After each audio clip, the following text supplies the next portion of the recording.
বিচারকের বিচারক, বিচারপতি তোমার বিচার করবে যারা, আজ জেগেছে সেই জনতা, ঠিক কিনা কয়?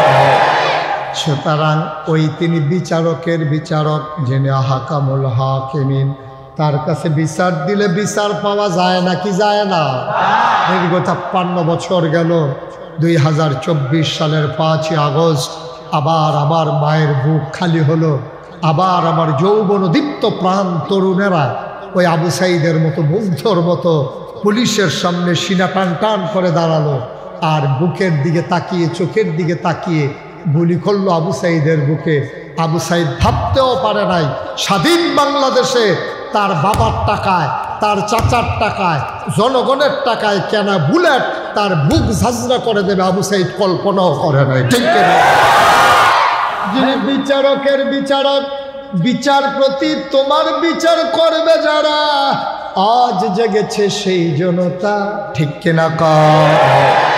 সুতরাং ওই তিনি বিচারকের বিচারক, যিনি আহকামুল হাকিমিন, তার কাছে বিচার দিলে বিচার পাওয়া যায় নাকি যায় না? ও বন্ধু, এবার ওই বৃদ্ধা মহিলা বিচার দিছে আল্লাহর কাছে। আল্লাহর কাছে বিচার দিলে বিচার পাওয়া যায়। আল্লাহর নবী কয়, লা হিজাবা বাইনাহু ওয়া বাইনাল্লাহ, যার উপরে তুমি জুলুম করেছ তারে কয় মাজলুম। মাজলুমের মাঝে আল্লাহর মাঝে কোনো পর্দা নাই, যার বংশ নাই, যার গোষ্ঠী নাই, যার লাঠির জুম নাই, যার দল ক্ষমতায় নাই, যার ছেলে মেয়ে নাই, যে একটাই মানুষ, তার উপরে তুমি কথায় কথায় অত্যাচার করো, তার পক্ষ হয়ে লাঠি ধরার লোক নাই, তার পক্ষ হয়ে প্রতিহত করার লোক নাই, ওই অসহায় মানুষটারে তুমি কথায় কথায় থাপ্পড় মারো, কথায় কথায় নির্যাতন করো, কথায় কথায় আঘাত করো, ওই মানুষটা যখন আল্লাহ বলে ডাক দেয়, আল্লাহর নবী কয় তার মাঝে আল্লাহর মাঝে পর্দা নাই, ডাকটা দিতে দেরি, কবুল হইতে দেরি না।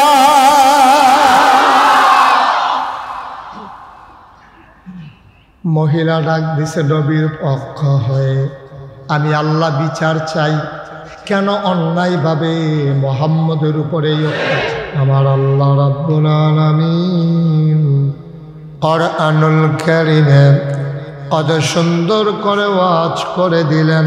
আল্লাহ বলেন, লা ইন শাকারতুম লা আযীদান্নাকুম। ও দুনিয়ার মানুষ, নামত পেয়ে যদি শুকরিয়া আদায় করবে, যেই নামত পেয়ে শুকরিয়া আদায় করবে, শুকরিয়া আদায়ের কারণে ওই নামত আমার আল্লাহ আরো বহুত গুণে বাড়িয়ে দেবেন। বলেন সুবহানাল্লাহ।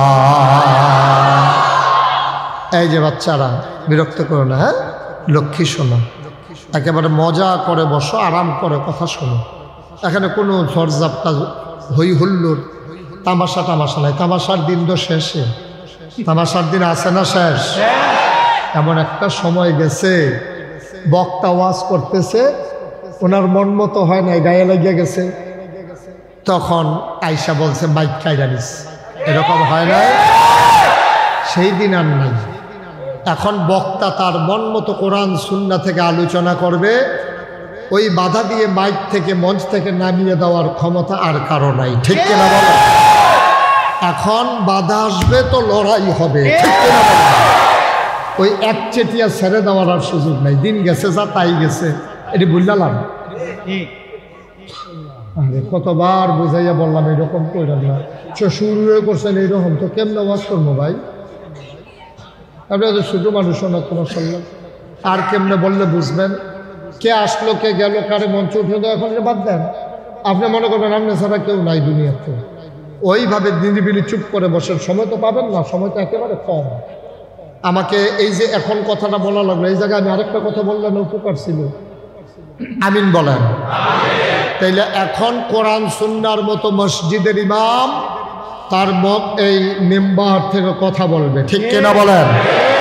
সভাপতি কি বলল, সেক্রেটারি কি বলল, ক্যাশিয়ার কি বলল, এলাকার মাতব্বর কি বলল, লাঠিয়াল কি বলল, তার ক্যাডার কি বলল, দল যার ক্ষমতা সে কি বলল, ওই দিকে খেয়াল করার সময় এখন ওলামায়ে কেরাম, ঠিক কিনা বলেন? এখন কথা হবে নিশ্চিন্তে নিঃসংকোচে একেবারে বুক পৌঁছিয়ে কথাগুলো বলতে হবে কোরআনের কথা। মাহফিলের মঞ্চ থেকেও কথা হবে কোরআনের কথা। কার গায়ে লাগলো কার গায়ে লাগলো না এগুলো দেখার সময় নাই। আল্লাহ যেন হেফাজত করে সবাই করা হবে। এমন একটা বাংলাদেশই আমরা চেয়েছিলাম যে যেখানে মানুষ মন ভরে কথা বলবে, প্রাণ উজাড় করে কথা বলবে, হৃদয়ে নিংড়ানো ভালোবাসা জানাবে, যেখানে শ্রেণী বৈষম্য থাকবে না। একজন প্রভু হবে, আরেকজন ভিত্ত হবে, গোলাম হবে, একজন মনিব হবে, আরেকজন চাকর হবে, একজন শাসক হবে, সবাইকে শোষণ করবে। এই জন্য বাংলাদেশ 53 বছর আগে স্বাধীন করা হয় নাই, ঠিক কিনা বলে? সবাই চেয়েছিল স্বাভাবিক মৃত্যুর গ্যারান্টি, এজন্যই বাংলাদেশ স্বাধীন হয়েছে। আমরা সেই বৈষম্যবিহীন বাংলাদেশ চাই, যেখানে ইমামে খতিবে মুক্তাদি মুসল্লি কোনো পার্থক্য থাকবে না, পীর মুরিদ কোনো পার্থক্য থাকবে না। পীর শুধু খাবে খাবে, নেবে নেবে, কখনো দেবে না তা হবে না। হবে গিভ অ্যান্ড টেক, দেওয়া নেওয়া, চাওয়া পাওয়া, লেনদেন, আদান প্রদান, ভাবের বিনিময়, মতের বিনিময়, হাদিয়ার বিনিময়, খাবারের বিনিময়, ভালোবাসার বিনিময়, সব কিছুর বিনিময় হবে। আপনি আমাকে ভালোবাসা দেবেন, আমি আপনাকে ভালোবাসা দেব। আপনি আমাকে হাদিয়া দেবেন, আমি আপনাকে হাদিয়া দেব। এইভাবে আপনি আমাকে একবেলা খাওয়াবেন, আমিও আপনাকে খাওয়াবো। এইভাবে শ্রেণী বৈষম্য দূর করে দিয়ে আমরা একটা সোনার বাংলাদেশ চাই, ঠিক কিনা বলো? এই বাংলাদেশের অপেক্ষায় দীর্ঘ 53 বছর গেল। 2024 সালের 5ই আগস্ট আবার আমার মায়ের বুক খালি হলো। আবার আমার যৌবন দীপ্ত প্রাণ তরুণেরা ওই আবু সাইদের মতো মুগ্ধর মতো পুলিশের সামনে সিনা টান টান করে দাঁড়ালো, আর বুকের দিকে তাকিয়ে, চোখের দিকে তাকিয়ে গুলি করলো আবু সাইদের বুকে। আবু সাইদ ভাবতেও পারে নাই স্বাধীন বাংলাদেশে তার বাবার টাকায়, তার চাচার টাকায়, জনগণের টাকায় কেনা বুলেট তার বুক ঝাঁঝরা করে দেবে। আবু সাইদ কল্পনাও করে নাই, ঠিক কিনা? হয়ে গেল কেন? আসুন সবাই মিলে আমরা বৈষম্যপূর্ণ সুন্দর একটা বাংলাদেশ চাই। বন্ধুগণ, আল্লাহ সেইভাবেই আমাদেরকে তৈরি করেছিলেন। আল্লাহ চেয়েছিলেন মানুষগুলো ভাই ভাই ঠাই ঠাই হয়ে চলবে, কেউ কারোর উপরে জুলুম করবে না, নির্যাতন করবে না, নিপীড়ন করবে না, অত্যাচার করবে না, অবিচার করবে না। এজন্যে আল্লাহ মানুষ বানিয়েছিলেন। ১৫০০ বছর আগে এই মানুষগুলোকে পথ দেখানোর জন্য আল্লাহ তাবারক ওয়া তাআলা যুগে যুগে নবী এবং রাসূল পাঠিয়েছেন। সেই নবীদের ক্রমধারায়, বংশ পরম্পরায়, সিলসিলাগতভাবে, পর্যায়ক্রমে সর্বশেষ সবার সেরা রাহমাতুল্লিল আলামিন খাতামুন নবিয়্যিন ইমামুল মুরসালিন, সুবহানাল্লাহ, পাঠালেন নবী মুহাম্মদুর রাসূলুল্লাহ। সেই নবীজি 63 বছর হায়াত পেয়েছেন। 40 বছর বয়সে নবীজির নবুয়ত প্রকাশ পেয়েছে। 13 বছর ছিলেন মক্কায়, 10 বছর ছিলেন মদিনায়। তিনি 23টা বছর মানুষগুলোকে অন্ধকার থেকে আলোতে, গোমরাহি থেকে হেদায়েতে, কুফর থেকে ইসলামে নিয়ে আসার জন্য কত চেষ্টা করেছেন, কত আঘাত সয়েছেন, পায়ের ভিতরে কত কাঁটা বিদ্ধ হয়েছে, টিটকারি সয়েছেন, মস্কারা সয়েছেন, কাফের নির্যাতন সয়েছেন। কতবার নবীকে মেরে ফেলার জন্য চেষ্টা করা হয়েছে। একবার তো তিনি মরেই গেছেন মনে করেছিল মানুষ, তাকে বোধহয় ইন্তেকাল করাই দেওয়া হয়েছে। নবী বসে আছেন কাবার কিনারে হেলান দিয়ে, সুবহানাল্লাহ বলবেন না? আল্লাহর নবী নিরিবিলি চুপচাপ বসে আছেন কাবার কিনারে, কাবার ছায়ায়। তিনি কাবার ছায়ায় বসে বসে ভাবছিলেন কেমন করে মানুষগুলোকে ভালো মানুষ বানানো যায়। ভাবনার অতল গহীরে হারিয়ে গেলেন আমার নবীজি। হঠাৎ করে ইসলামের চরম পরম দুশ্মন, নাম তার আবু জাহেল। কি নাম? আবু জাহেল আইসা চতুর্দিকে তাকায়া দেখে কেউ নাই, একেবারে নিরিবিলি, নিথর নিস্তব্ধ। চতুর্দিকে তাকাইয়া যখন দেখলেন কেউ নাই, ও এবার নবীর পেছন দিক দিয়া চুপি চুপি এসে দাঁড়ালেন, নিজের গায়ের চাদরটা হাতে নিলেন, নবীর গলার ভিতরে প্যাচ দিয়ে শক্ত করে দুই হাতে টানলেন, নবী ছটফট শুরু করে দিলেন। নবীর জিহ্বাটা বের হয়ে গেল, ফুসফুসগুলো মনে হয় যেন কিছু হয়ে গেল, তিনি শ্বাস নিতে পারছিলেন না, তার জিহ্বাটা বের হয়ে গেল, গালগুলো হয়ে গেল লাল, চোখ দুইটা তার বড় বড়, তিনি ছটফট করতে শুরু করলেন। অনেক টানাটানির পর তিনি ছুটে গেলেন আবু জেহেলের হাত থেকে। আবু জেহেল মুচকি মুচকি হাসে, এবারের মতো বেঁচে গেলা। আল্লাহর নবী বসে বসে কান্দে, কি অপরাধ ছিল আমার, আমি কি অন্যায় করেছিলাম। আল্লাহ সান্ত্বনা দিয়ে কয়, ও নবী, আপনার কোনো অপরাধ নাই, আপনার অপরাধ তো একটাই, যে অপরাধের কারণে যুগে যুগে আদম থেকে আপনার পর্যন্ত মানুষগুলো কষ্ট সয়েছে। অপরাধটা কি? কোরআনুল কারীমে 30 পারায় সূরা বুরুজের প্রথম অংশে আল্লাহ ওয়াজ করে দিলেন। অনেকেই পারি, চলেন সবাই মিলে পড়ি। কোরআনে ঢোকার আগে মরদুদ শয়তান থেকে ফানাহ চাই, যিনি রহমান যিনি রহিম, তার নামে চলেন শুরু করি, সবাই পড়ি। আউযু বিল্লাহি মিনাশ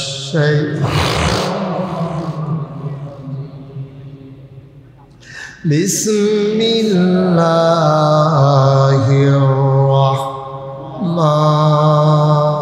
রাহমানির রাহিম। ওয়ামা নাকামু মিনহুম ইল্লা আইয়ুমিনু বিল্লাহিল আজিজিল হামিদ। আল্লাহ ডাক কয়, নবী গো, ও নবী, একটাই অপরাধ, ওয়ামা নাকামু মিনহুম ইল্লা আইয়ুমিনু বিল্লাহ, এক আল্লাহর উপরে আপনি ঈমান এনেছেন, আজিজিল হামিদ, যিনি মহাপরাক্রমশালী প্রশংসিত আল্লাহ, ওই আল্লাহর উপরে আপনি ঈমান এনেছেন, এই ছাড়া আপনার আর কোনো অপরাধ নাই, ঠিক কিনা? আজও সে একবিংশ শতাব্দীর সূচনা লগ্নে গোটা বিশ্বকে যখন বলা হয় কম্পিউটারাইজড, গোটা বিশ্বকে যখন বলা হচ্ছে গ্লোবাল ভিলেজ, আমরা উন্নতির চরম শিখরে আরোহণ করেছি। সনের ঘরের বদলে আমাদের টিনের ঘর হয়েছে, টিনের ঘরের বদলে আমাদের টিন শেড বিল্ডিং হয়েছে, দোতলা 3 তলা 5 তলা ভবন হয়েছে, আমাদের আর্থিক উন্নতি হয়েছে, আমরা স্বাবলম্বী হয়েছি, গরিবানা আমাদের মাঝ থেকে বিদায় হয়ে গেছে। কিন্তু আজও আমরা দেখতে পাচ্ছি ওই আলেম ওলামা আর যারা দ্বীনের বিধান এই জমিনে কায়েম করতে চায়, আল্লাহর জমিনে আল্লাহর দ্বীন কায়েম হয়ে যাকে এই স্বপ্ন দেখে আজও তাদেরকে টিটকারি মারা হয়, মস্কারি কষা হয়, তাদের উপরে জুলুম নির্যাতন করা হয়, তাদের উপরে তাদেরকে দ্বিতীয় শ্রেণীর নাগরিক বানিয়ে রাখার অপচেষ্টা হয়, ঠিক কিনা? আজ ইমাম সাহেব হুজুর আটটা যাইতে আছে রাস্তা দিয়া, তো তাড়াতাড়ি আটতে আছে, হয়তো কোনো কাজ টাজ আছে, ফিসি দিয়ে আরেকবার টিটকারি মারে, কি হুজুর খাইয়াইছেন না গিয়া খাইবেন? হুজুরে খাইয়াইছে না গিয়া খাইব, তোমার দরকার কি? তুমি কি জীবনে করে দাওয়াত দাও? তুমি তো হগিন নেবেডিরে ভিক্ষা দাও না, হুজুরের খবর লও গিয়ে তুমি, ঠিক কিনা? কান এই লোকগুলা কি দাঁড়াইয়ে থাকবে এখানে? যে কইছিলাম 2 শ্রেণীর লোকগুলো বসাই দেন, কথা তো শুনে না, হাতে মনে করছে হুজুরে হেদিকে চাইলে আমি আবার খেলিলাম, তারে তো মোরসা খাইয়া লাইতে আছে, তারে বোয়ান না, তারে বোয়ান।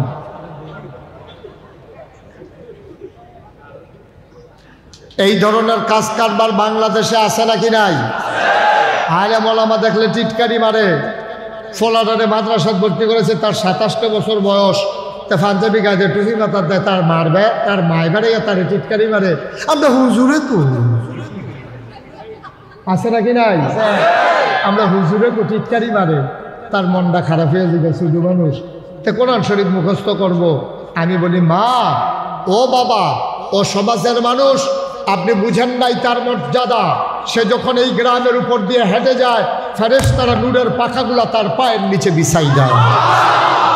সে যখন একটু দুষ্টামি করে ভুল করে ফেলে, ওই আকাশের পাখি, নদীর মাছ আর গর্তের পিপিলিকা, ওই পাখি সমগ্র সবাই মিলে তার পক্ষ হয়ে মাপ চায়।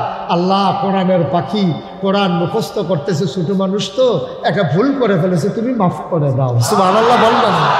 সে মাপ চাওয়া লাগে না, পাখি মাপ চায়, সমুদ্রের মাছ মাপ চায়, তার গর্তের পিপিলিকা মাপ চায়। এই আলেম ওলামা দেখলাম রে টিটকারি মারেন, কি হুজুর হুদুদু এ হুজুর 8টা যেতে আছে, 8 টাকা লোকের হুজুর দাওয়াত খাইয়াইছেন না, গিয়া খাইবেন। তারপরে হুজুরের শরীর একটু মোটা কাটা আছে, আমরা ব্রাহ্মণবাড়িয়া হুজুরের মতো। আমরা এলাকাটা আমার এলাকা মার হাবা কর না কেন, ব্রাহ্মণবাড়িয়া হুজুরের মতো মনে করেন শরীরটা মোটা কাটা। এই দেখলে টিটকারি মানে, হুজুর দরজা দিয়া ঢুকেননি, হুজুরের দরজা দিয়া ঢুকবো না হইলে টিন খুললে উফরে তো দুপুর হইয়া পড়বো, তোমার সমস্যা কিটা? তার টিটকারির নমুনায় মনে হয় হুজুরে তার দুলাভাই হয়, ঠিক কিনা কাও? আলেমন আমার দেখলে চুলকানি উঠে না, খুব সাবধান। আল উলামা ওয়ারাসাতুল আম্বিয়া, উলামায়ে কেরাম নবীর ওয়ারিস। সুবহানাল্লাহ কয় না? নাতিরে মস্কারা করলে দাদার কলজাত লাগে, ছেলেরে টিটকারি মারলে মায়ের চোখে পানি আসে। ওই আলেম ওলামারে মস্কারা করলে আমার নবীর কলিজায় লাগে, ঠিক কিনা? আলেম ওলামারা কি টিটকারি মারবেন না মহব্বত করবেন? দৌড়ান দিবেন না, চা খাওয়াইবেন? চা খাওয়াইবেন। দাওয়াত দিলে বাড়িতে যখন কোনো মেহমান টেহমান আসে, ছোটো বাচ্চারে পাঠাবেন, যাও ইমাম সাহেবরে বইল দুপুরবেলা যেন আমাদের ঘরে একটা ভালো মন্দ খায়। সুবহানাল্লাহ বলবেন না?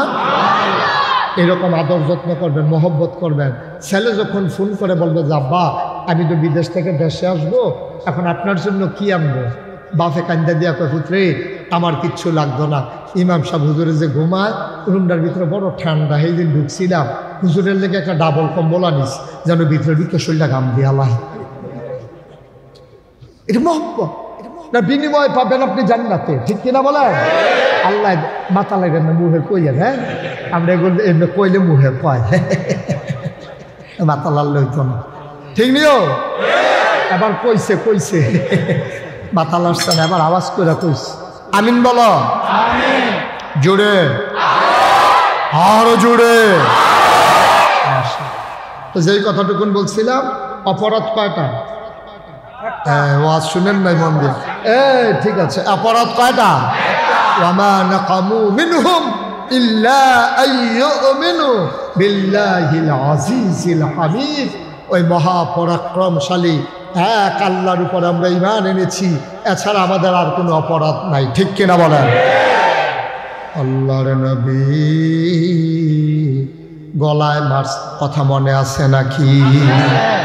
আবু জাহেল গলায় পেঁচ মারলেন, আল্লাহর নবী ছটফট শুরু করে দিলেন। আহারে নবী, আহারে নবী, যেই নবী মরুভূমির মাঝ দিয়ে হেঁটে গেলে মেঘমালা ছায়া দেয়, যেই নবী মরুভূমির মাঝ দিয়ে হেঁটে গেলে নবীর সম্মানে পায়ের নিচের পোড়া পাথরগুলো মোমের মতো নরম হয়ে যায়, যেই নবী রাস্তা দিয়ে হেঁটে গেলে ওই পাহাড়ি গাছগুলো নবীর দিকে ঝুঁকে পড়ে, যেই নবীর চেহারার দিকে তাকাইয়া সাহাবারা চমকে উঠে থমকে দাঁড়ায়, আশ্চর্যান্বিত হয়ে যায়। একবার তাকায় আকাশের চাঁদের দিকে, পূর্ণিমার চতুর্দশী পূর্ণিমার চাঁদ ফকফকা জ্যোৎস্না। একবার তাকায় আকাশের চাঁদের দিকে, আরেকবার তাকায় নবীর চেহারা মোবারকের দিকে। সাহাবারা মনে মনে কয়, চাঁদ কি আজকে দুইটা নাকি? একটা আকাশে একটা জমিনে, মনে তো হয় দুইটা চাঁদ। কোন চাঁদটা সবচেয়ে বড় সুন্দর? বার সিদ্ধান্তহীনতায় ভুগে শেষ পর্যন্ত মনের অজান্তে চিৎকার দিয়ে কয়, আকাশের চাঁদের চাইতে জমিনের চাঁদ আমার নবীর চেহারা মুবারক কোটি গুণ বেশি সুন্দর।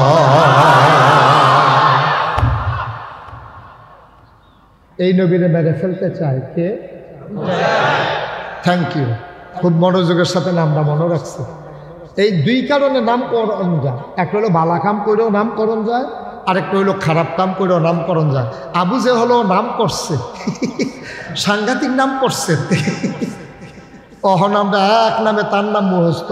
কত বছর আগে মারা গেছে, ১৫০০ বছর আগে, ভুলেও সত্যের নাম স্বপ্নে আবু জেহেল রাখছে। ঠিক ঠিক কিরকম? আর আমরা মোহাম্মদ, আমরা হগলের নামে রাগি দিয়া পিছিয়ে দিয়া যে মাইকে দিয়া নানানভাবে নবীজির নামের লোক আমরা জড়াই ফেলছি। সুবহানাল্লাহ বলবেন না? নাম দুইভাবে করেন যায়, ভালো কাজ করেও, মোবাইলটা নামান, ভালো কাজ করেও নামকরণ যায়, খারাপ কাজ করেও নামকরণ যায়।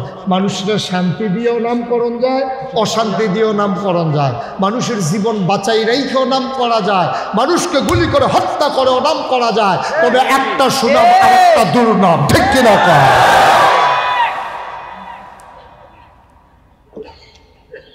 ও আজকে উফরে পড়তেছে, দইরা বইয়েন আমিন কম, জোরে কম। আবার নবীজি ছটফট করতেছেন। দূর থেকে একটা বৃদ্ধা মহিলা তাকাইয়া তাকাইয়া দেখছে আবু জেহেল আমার নবীর সাথে কি করতেছে। বৃদ্ধা মহিলা ছিল নবীর বড় ভক্ত, নবীর বড় পাগল মহিলা মানুষ, আবার বুড়া বেডি, কিচ্ছু করতে পারে না, বাধাও দিতে পারে না। দাঁড়াইয়া দাঁড়াইয়া কাঁদছে, আল্লাহরে ডাক দেয়া কইছে, মাওলা আমার জানা মতো মুহাম্মদের মতো মানুষ তো মক্কায় হয় নাই। জীবনে কত মানুষ দেখেছি, এত সোনার মানুষ, এত মজার মানুষ, জীবনে কোনোদিন ওয়াদা খেলাফ করেন নাই, জীবনে কোনোদিন কাউকে খালি হাতে ফিরাই দেন নাই, জীবনে কোনোদিন একটা গালি কাউকে দেন নাই, কোনোদিন আত্মীয়তার সম্পর্ক ছিন্ন করেন নাই। এই মানুষটারে আবু জেহেল এমন করে মারতে চায়। আল্লাহ গো, আমি বৃদ্ধা মহিলা, বাধা দিতে পারি না, আঘাত করতে পারি না, তবে বিচার তো তোমার কাছে দিতে পারি। আমি নিজের চোখে এই মুহূর্তে আবু জেহেলের বিচার চাই। যেরকম সুবহানাল্লাহ। এমনি কোন জায়গায় সুবহানাল্লাহ কোন লাগে আপনার আন্তাজ আছে না? আন্তাজ মতো কইয়া লাগেন। হ্যাঁ, বলেন সুবহানাল্লাহ, বলেন সুবহানাল্লাহ, বলেন আলহামদুলিল্লাহ। এখন মহিলা বিচার দিছে কার কাছে?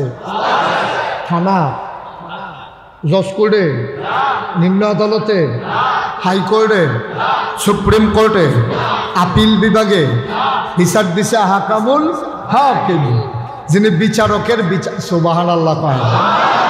যিনি বিচারকের বিচারক, বিচার প্রতি তোমার বিচার করবে যারা, আজ জেগেছে সেই জনতা, ঠিক কিনা কয়?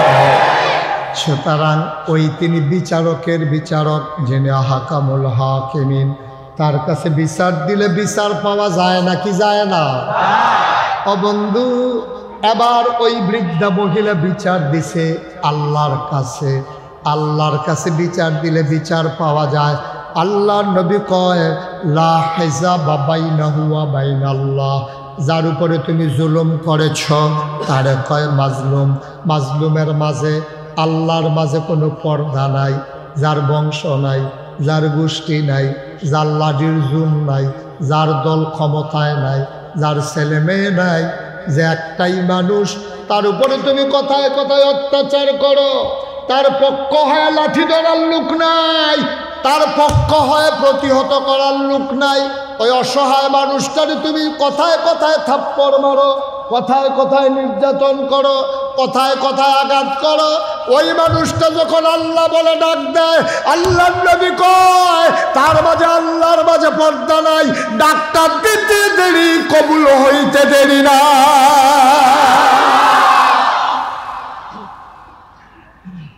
মহিলা ডাক দিছে নবীর পক্ষ হয়ে, আমি আল্লাহ বিচার চাই, কেন অন্যায়ভাবে মুহাম্মদের উপরে এই অত্যাচার? আল্লাহ শোনে না কি শোনে না? জানে না কি জানে না? বিচারের রায় চলে আসছে।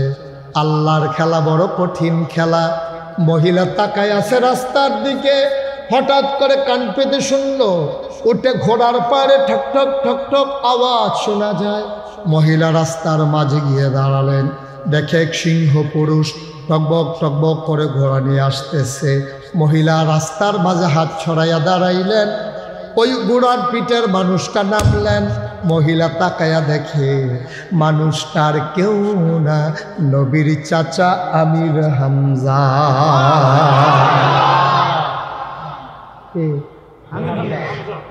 লোকটা কি কাপুরুষ না সুপুরুষ, দুর্বল না বীর পুরুষ? মক্কার 2-3 জন মানুষের সিরিয়াল করলে 1-2 নম্বরে ফুটে যাবো বেড়ার মার হাবা করা যাবে।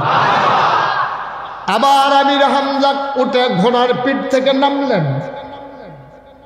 ঘোড়ার পিঠের ভিতরে হরিণ বাঁধা শিকার করে নিয়ে এসেছেন, কমরের ভিতরে তরবারি, হাতের ভিতরে বর্ষা, পিঠের ভিতরে তীর ধনুক।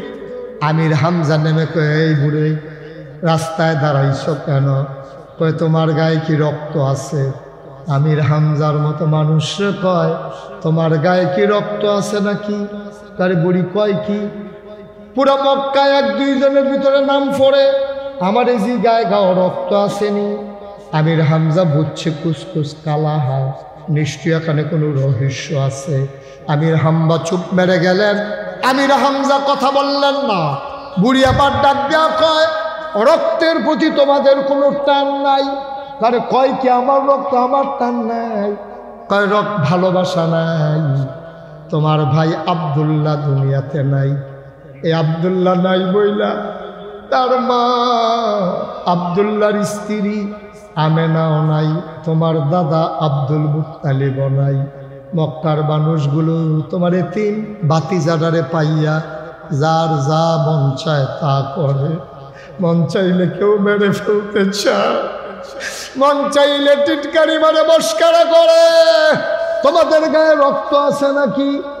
বাপেনা নাই, তোমরা চাচারা নাই? বাপ নাই দেইকা তার সাথে যে যেমন ব্যবহার করবে। তোমরা চাচারা মরে গেছে নাকি? আমির হামজার রক্তে আগুন লেগেছে, লেগেছে রে লেগেছে,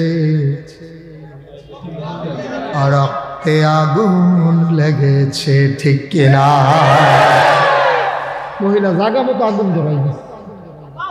আমির হামজা সুবহানাল্লাহ বলবেন না? আমির হামজা কলজার দাও দাও আগুন জ্বলতে আছে, এই আগুনে সব পুড়ে যাবে। মহিলারে ডাক দেয়া কও, মহিলা কি বলতে চাও খোলাসা করে বলো।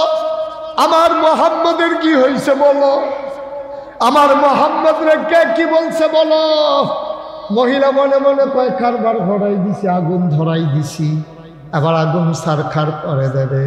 মহিলা ডাক দেয়া কয়, তোমার ভাতিজা মোহাম্মদ রে একা পাইয়া আবু জেহেল চাদর দিয়া গলার ভিতরে প্যাচ মারছে।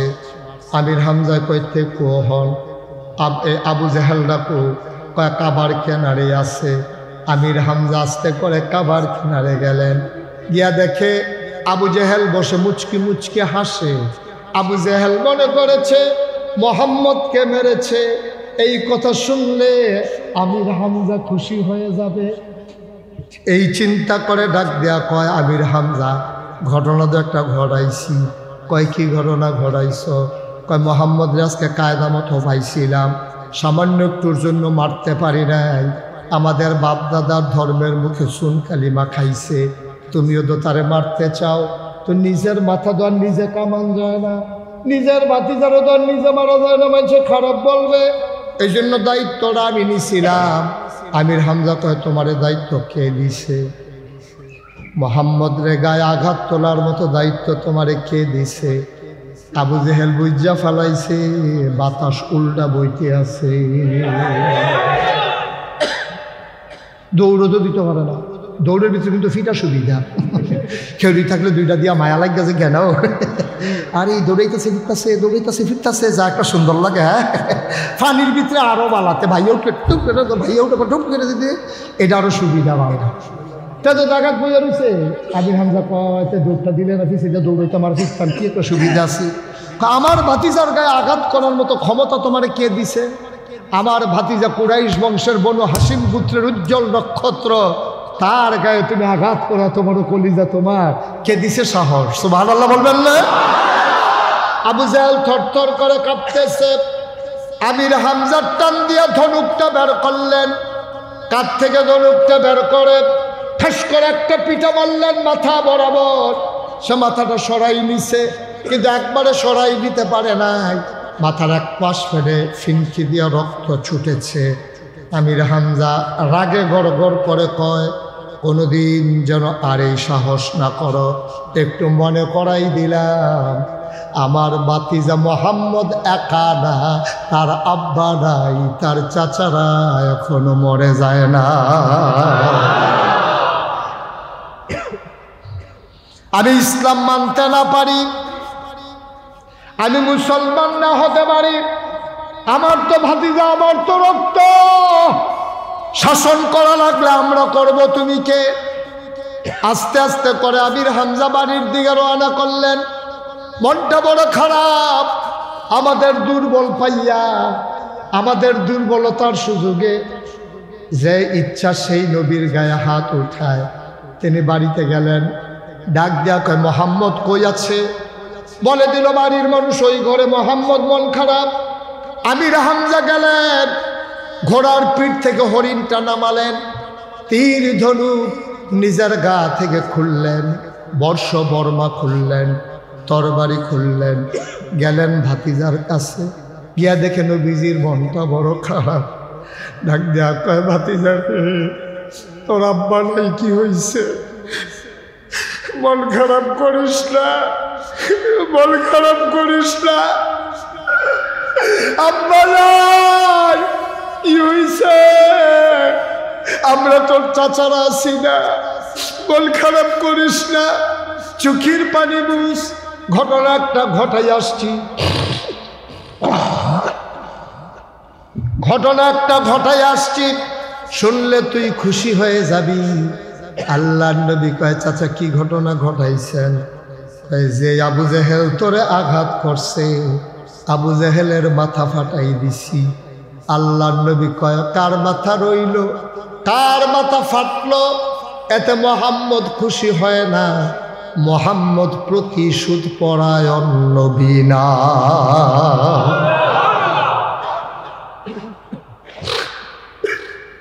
আমি কেন মাথা ফাটাইতে দুনিয়াতে আসি নাই? কার মাথা ফাটলো? আপনি মনে করেছেন আমি খুশি হব? আপনি আমার সম্পর্কে জানেন না। স্বয়ং আল্লাহ আমার ব্যাপারে ওয়াজ করে দিলেন, ওয়ামা আরসালনাকা ইল্লা রাহমাতাল লিল আলামিন। আমি হইলাম গোটা জগতের জন্য রহমত। আমি মাথা ফাটানোর নবী না, আমি প্রতিশোধ পরায়ণ না, আমি মুসার মতো তো চেতা নবী না, ঘুষি দিয়া তারে মাইরালাম, হেই নবী আমি না। কে কারে মারল এতে আমি খুশি না। আমার ব্যাপারে আপনি কোনো কথাই বোধহয় শুনেন নাই। আল্লাহ আমার ব্যাপারে ওয়াজ করে দিয়েছেন, ফাবিমা রাহমাতিম মিনাল্লাহি লিনতা লাহুম ওয়ালাউ কুনতা ফাজ্জান গালিযাল কলব লানফাদ্দু মিন হাওলিক ফাআফু আনহুম আস্তাগফির লাহুম ওয়াশাবিরহুম ফিল আমর ফাইযা আযামতা ফাতাওয়াক্কাল আলাল্লাহ ইন্নাল্লাহা ইউহিব্বুল মুতাওয়াক্কিলিন। সুবহানাল্লাহ বলবেন না? আমি হলাম রহমতের নবী, আমি হলাম মায়ার নবী। আল্লাহ মায়া করে আমার মনটারে নরম বানাইছে। সুবহানাল্লাহ বলা। আপনি কার মাথা ফাটাইলেন তাতে কি আসে যায় আমার? আবার আমির হামজা চিন্তায় পড়ে গেলেন, তার মাথা ফাটাই দিলাম, অথচ সে আবু জেহেলের মাথা ফাটাই দিলাম। সে কয় তাতে নাকি খুশি না। আমির হামজা বসে পড়লেন, ডাক দেয়া কয়, ভাতিজা, ভাতিজা রে, কি করলে তুমি খুশি হইবা আমাকে বলো। সুবহানাল্লাহ বলবেন না? যে তোমাকে মারলো তার মাথা তো ফাটাই দিছি, তা আমি আর কি করলে তুমি খুশি হবা? আমি কি করতে পারি? আর আমি কি তাকে মেরে ফেলবো? আল্লাহর নবী কয়, না চাচা, আমি তাতে তো খুশি না। তাইলে কি করলে তুমি খুশি হবা? আল্লাহ নবী আবার মুচকি হাসি দিলেন। চাচার দিকে তাকায়া কয়, চাচা আমারে যদি খুশি বানাইতে চান, খুশি করতে চান, তাইলে একটা কাজ করা লাগবে, আপনি পরে নেওয়া লাগবে লা ইলাহা ইল্লাল্লাহু মুহাম্মাদুর রাসূলুল্লাহ সাল্লাল্লাহু আলাইহি, বলেন সুবহানাল্লাহ। এই একটা কাজ করতে পারলে আমি খুশি হব, এছাড়া আমারে খুশি করার ক্ষমতা কারো নাই। সুবহানাল্লাহ বলবেন না? আপনি যদি এই কলমার একটু পড়েন চাচা, তাইলে আমি যার পড়নাই খুশি হয়ে যাব। আমির হামজা কয়, ভাতিজা হাতটা দাও। আল্লাহর নবীর হাতটা আমির হামজা ধরলেন, আস্তে করে গালের ওই ঠোঁটের কাছে নিয়ে চুমু খাইলেন। আল্লাহর নবী কয়, চাচা খবর কি? কয়, খবর তো একটাই, আমার ভাতিজার কষ্ট বড় মুখ আমি দেখতে চাই না। যেই কলেমা পড়লে আমার ভাতিজা খুশি হয়ে যায়, আমার ভাতিজা সাক্ষী থাকুক, আকাশ বাতাস সাক্ষী থাকুক, আমি সেই কলেমাই পড়ে নিলাম, লা ইলাহা ইল্লাল্লাহু মুহাম্মাদুর রাসূলুল্লাহ সাল্লাল্লাহু আলাইহি